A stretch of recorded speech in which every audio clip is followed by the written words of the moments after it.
Blog Talk Radio. Welcome to Institute for Personal Development, where total consciousness is the new frontier. Kriya Yoga is the union of the individual with the divine. Join us as we explore the practices that initiate this process. Good morning. Welcome to the Voice of Yoga. Let's talk consciousness. I am your hostess, Lisa Winton, and with me is Kenny Toy, also known as Swami Jayananda, founder of Institute for Personal Development, located here in Hampton, New Hampshire. Good morning, Swami. Thank you for being here today. How are you? Good morning. I'm doing well today. How about you? I'm doing great, thanks. Another beautiful day in the neighborhood. But even if it wasn't, I'd still be doing great, I just want to say. And thank you, listeners, for tuning in. Today on The Voice of Yoga, we'll be talking about Discovery Day, which is celebrated in various ways around the planet. And today is Canadian Discovery Day, a time to acknowledge achievements in the area of exploration. Kriya Yoga is a science for inner travel and self-realization. In this show, we will be exploring the similarities between outer travel, outer space travel, and inner travel. Everything in life has a procedure. To understand one thing gives us insight in understanding everything. The small and simple explain the large and complex. So, Swami, I have a couple of questions for you. The first question is, let's talk about discovery. How did you discover Institute for Personal Development? Yeah, that's a good question. I really think that Institute for Personal Development was founded on two discoveries that I did make in my early exploration years of seeking truth and wisdom and enlightenment and all of that. But one of the things that I discovered that there is this innate drive in all of us that we want to be a whole person. We want to be complete. And then the other discovery that came shortly after that was that completion can't happen in the physical world, that in order for us to actualize this experience of wholeness, that we had to transform, which actually breaks down into two words, trans, go through form. Mm-hmm. This whole concept that we have to separate from particles and waves before we can connect to this indivisible unified field. And so that was possibly the foundation of what Institute for Personal Development is really all about. Those two discoveries that I made. And then, of course, having had enough experience with Kriya Yoga that it was actually a complete holistic health management system. There was really no sense reinventing the wheel. And so just plugging myself into the 8 essential stages of yoga as giving methodology to this idea or this concept. Mm-hmm. And that's another big theme that we have here as we go from knowing to doing. So my next question would be, let's talk about your own self-discovery and what was that like? How did you go about doing it? Well, I think I've always been kind of a serious seeker, that I really think that my approach to yoga has always been fueled by my spirit of adventure, kind of a thing, that I've always really wanted to unlock all these things that you read about, all this hidden potential, all these possibilities. And my actual path, I guess I was raised a Christian. I had a pretty broad understanding of Christianity. My mother was Catholic, my father was Protestant. And I really don't think I understood Christianity at all, because when we were in high school and we started reading the American Transcendentalists, Henry David Thoreau and Ralph Waldo Emerson and Bronson Alcott, those readings piqued some curiosity in me, and shortly after that, I started to study Buddhism. And I really delved into the Four Noble Truths, the Eightfold Path, the 12 interdependent origins of Buddhism. And I really think that studying Buddhism gave me a better understanding of Christianity. But to be perfectly honest with you, it wasn't until I started to practice yoga. And when I say yoga, I mean the 8 essential stages of yoga. Once I discovered that yoga was much more than just physical exercises, but the thing that I found was that they were still working with the physical body. The whole thing of going from knowing to doing kind of a thing. The physics of spirituality really started to kick in for me. And it was after many years of practicing yoga that all of a sudden I realized that Christianity, Buddhism, Judaism, the Muslim religion, that they're all really saying the same thing. This was just instruction to do something.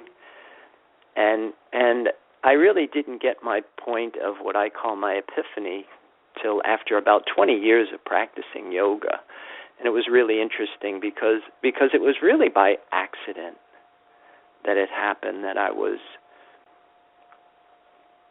actually, when I opened the ashram in Hampton in 1994, I was rereading Spiritual Science of Kriya Yoga and going over the first niyama purification, and I thought I really should experiment with this because nobody really seemed to emphasize it at all.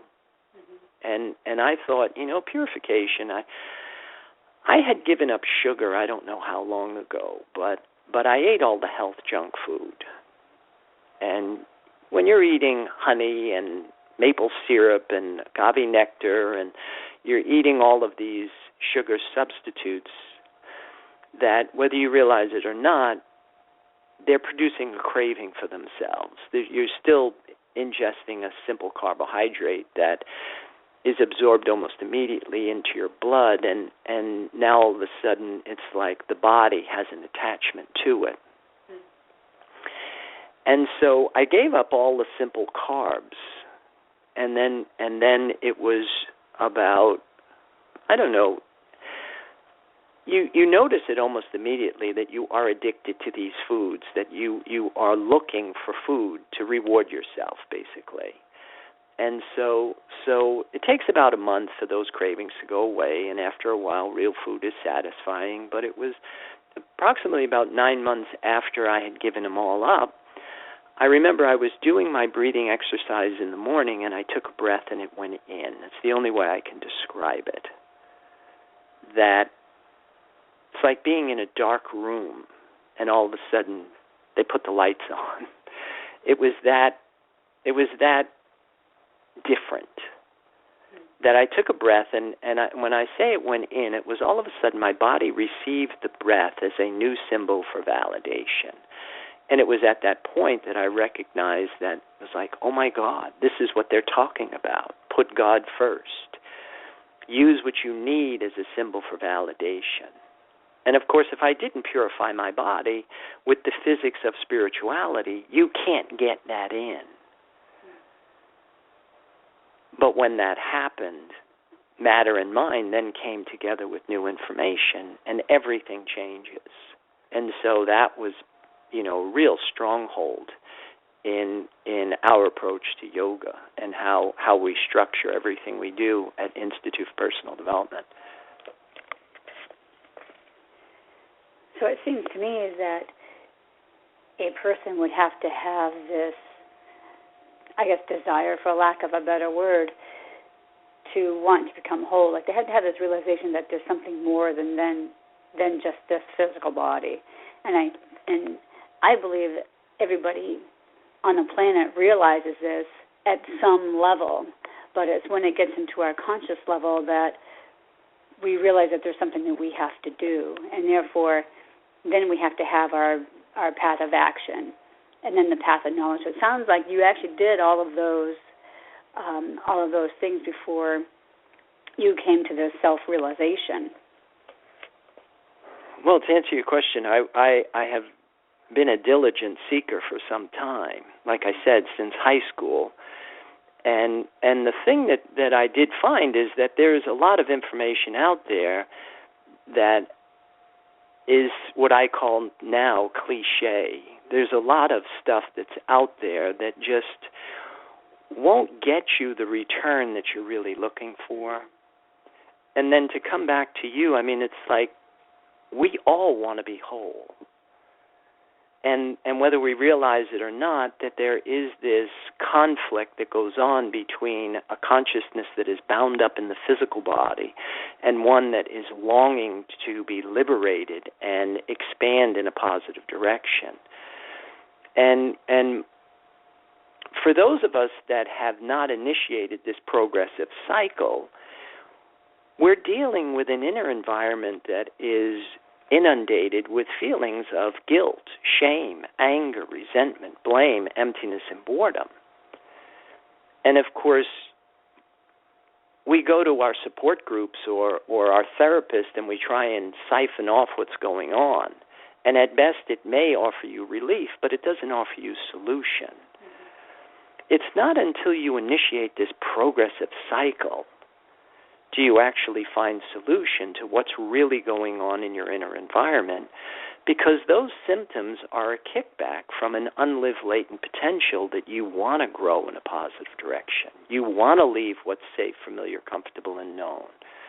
You want to separate from your infantile defense mechanisms. And when you don't, then, of course, now you're dealing with the retribution. Is that why when people get what they want, say they want to be successful and their idea of success is to have a Swiss bank account with all this money in there, and then they get that, and then they're still unhappy? Is this why? Because it doesn't really fulfill what it is that what their actual potential really is? Well, to answer your question, yes, that's exactly what it is. But the reason for it is that you are actually drawing from a resource of energy that is limiting. Mathematically, one of the things that we say, if the goal of life was to go from point A to point B, and you could make as many moves as you want, but you could only go one half the distance with each move, you become rapidly close, infinitely close, and then frustrated as all get out because you're never going to reach point B. You're never going to find a number you can't multiply by 0.5. And that's the problem when we're using duality, when we're using a resource of energy that is limited to validate ourselves. It deteriorates into the nature of greed. But when you make this conversion, when all of a sudden you separate from your attachment to these limiting resources, particles and waves, and you join with this concept of truth and wholeness, then now you get a different return on your effort. And of course, the whole discovery of that, when you do that, to me is just the term was called enthusiasm. Now all of a sudden your whole life, now you're in tandem with something that's pure, powerful, and sacred, and it's never going to let you down. So then it basically just comes down to, again, is what energy field am I drawing from? And what you said earlier, your symbol for validation. So, again, I know we've said this in many other shows, if we put God first in everything that we think, say, feel, and do, then that catapults us into this self-discovery. Yeah, and then of course, like we said in the opening, that this concept of inner travel and outer space travel or outer travel are very similar in that they are all going to require procedure and this concept of a vehicle. And that it doesn't happen by itself. That was a big thing that the alchemists believed, that this concept of God wasn't perfect, and that God's creation, nature, wasn't perfect. And, of course, perfect, the origins of that word is purna, meaning whole. And that God depended upon the human to help make nature, God's creation, perfect. And so the human is not some lowly worm of a creature that's seeking redemption, but we're an intricate part in this evolution of consciousness. But as the alchemists had proven that if we just live instinctually, by thinking, feeling, eating, sleeping, fornicating, we survive, but we do not grow. That in order to grow, there had to be some tampering. Just like to get into outer space, you think about, you go down to Kennedy Space Center and you see what it entails to be able to get yourself into outer space. Mm-hmm. This concept of a 3-stage rocket. And then, of course, you talk about inner travel. Well, it's very similar because you have to overcome forces and energy fields that are going to require a vehicle that has enough power to get out of the influence of these force fields and energy systems. Just like a rocket ship has to overcome gravity and then has to get through the atmosphere. So a human being that wants to grow psychologically and spiritually has to separate their conscious mind from the forces of the body and the influences of the mind and attach it to something that's invisible and intangible. And you're going to require a vehicle. There has to be a system that you use to do that. All right, we're going to get back to that, but let's pause to hear a word from our sponsors. So, listeners, we will be with you shortly. Om Purnamada Purnamidam Purnamudachyate. If you are looking for a Samadhi-based experience, IPD Kriya Yoga has the goods. A complete yoga program that includes the practices and the process. Starting with the separation from mother, including the labors and tasks of the hero and the return as a whole person. Practice makes perfect only when practice is whole. Kriya Yoga is a path of action, knowledge, and devotion. Samadhi, or total consciousness, is experienced by knowing and doing with devotion. Call or click now and get started. 603-929-0303 or www.ipdtransform.com. Namaste.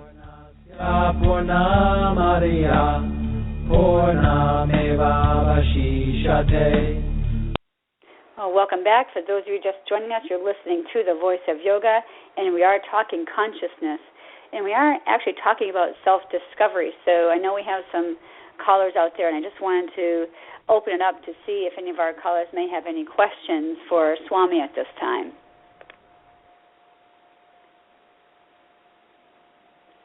Okay, Swami, well, I have a question for you as well. You were talking about inner space, inner travel, outer space travel, and so on. Now, I was reading in that book, Initiation by Elizabeth Hayek, and in the story, she talks about in her lessons that they have to refine the physical body to be able to hold that spirit because it is so intense and powerful. And if the body wasn't prepared, it could have damage to the nervous system. Is this what you're talking about when you're saying that you need the body as the vehicle? Oh, absolutely. That's why working with the physical body is so important. That was again why I found Christianity and Buddhism on some levels to be somewhat lacking, is because it was all academic and intellectual, whereas the yoga, they were still working with the physical body. The body is the temple. And all of these physical exercises that we do, all of the dietary recommendations that we enlist, all of these strategies we employ are really designed to refine the physical body. That the shape, the composition, the condition of the body, how the segments of the body line up, the range of motion we have at the articulations. These are all important variables because what you're basically trying to do is you're trying to attune yourself to a different vibration. And it's the like attracts like. And if we do not refine our bodies and we do not purge it of the pattern it comes in with, then, of course, the physics is you can't get this in. And that's one of the things that I think is very different about what we do, is we're not just, let's do exercise and then cloak it with a lot of false claims and exaggerated promises, and maybe even drape it with Sanskrit terms to make it even more ambiguous. What we do is we really plug people into the physics of spirituality, that this isn't magic. That what you're basically doing is you are becoming something different, but there is an evidence procedure to it. And that's what makes it way more scientific than obscure. I was just thinking about all the people that go to the gym and maybe initially or consciously they think that they're trying to get their bodies to be, healthier and that type of thing. But maybe there's that deep-seated unconscious part of themselves that know that they have to try to refine their bodies. But now I'm going to go back to what you always say, and that is we have to change how we think about going to the gym. The outcome is not how my body looks. The outcome that I'm looking for is that it has to be strong enough to be able to hold this vibration. So therefore, we have to even change how we think about something just as simple as going to the gym, because it's really not for fitness, it's for preparation.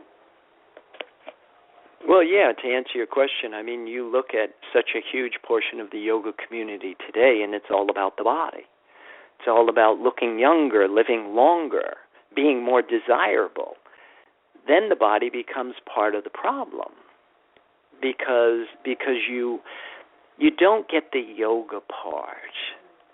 And as C.S. Lewis had said in one of his works, if you are driving somewhere and you miss your turn, if you continue to go in the direction that you're going, it may not be getting you closer to your destination, which is oftentimes the problem. You're going further away from where you really want to go.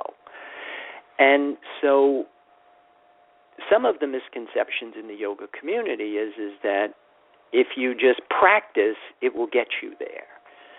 But when you analyze the Yoga Sutras and you understand the first Yoga Sutra, which is all about constant practice of detachment and constant control of the thought variations,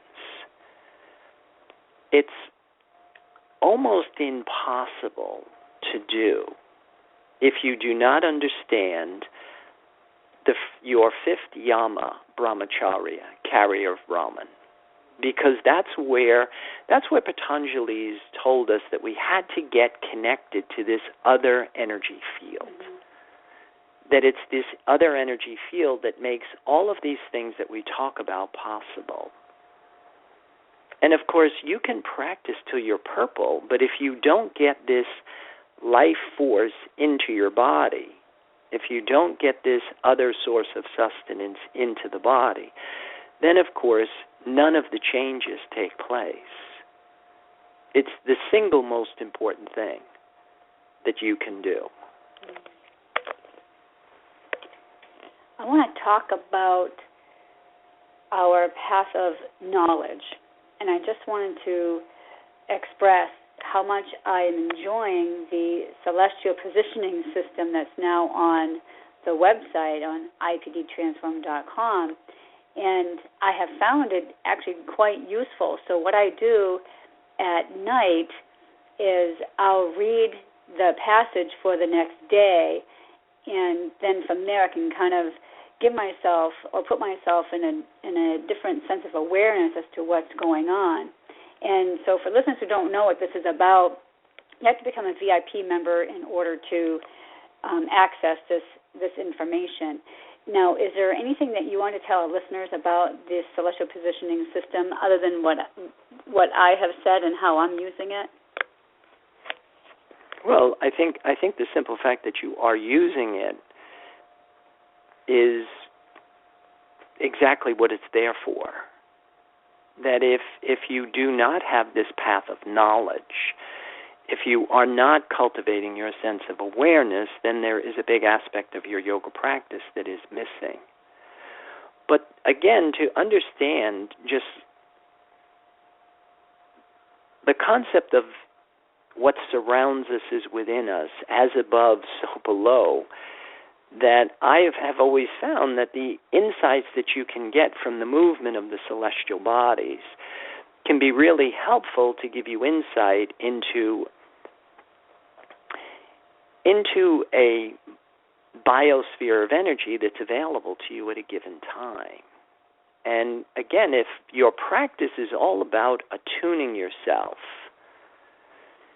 then you have the equipment that you can actually shape your inner state to use the energy that's available to you at a given time. So it's really, I think it's a helpful tool, and one of the reasons why we started to make that available was we have more and more students that are actually interested in, like what you said, my path of knowledge. Mm-hmm. And then, of course, keeping track of your life, keeping a journal. Because some of the things like we had mentioned in last week was some of these transits are on longer cycles. Say, for example, a solar eclipse is on a 2-year, 2-month, and 28-day cycle. And the oldest ink is better than the best memory. So if you can go back to the day when that eclipse happened, or 2 days or 3 days before or whatever, and you can start to connect the dots, it really kind of makes it a lot easier to start to see how you're creating your reality. When you have these points of reference that you can cross-examine your life and the way it's unfolding.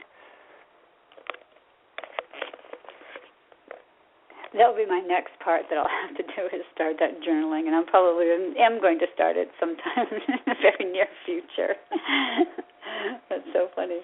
But I wanted to talk about what your suggestions for today was. And so for Monday, you had written that Moon is sextile Saturn, good day to build something. Make yourself a healthy meal. Now, of course, I'm sure, Jack, in building anything, today's a good day to build something, but how are you going to take those words for yourself today? Well, to answer your question, I really don't know. I am always doing something. And what I try and do is I usually find that a sextile oftentimes gives you a little lift in a project that you might be in the midst of.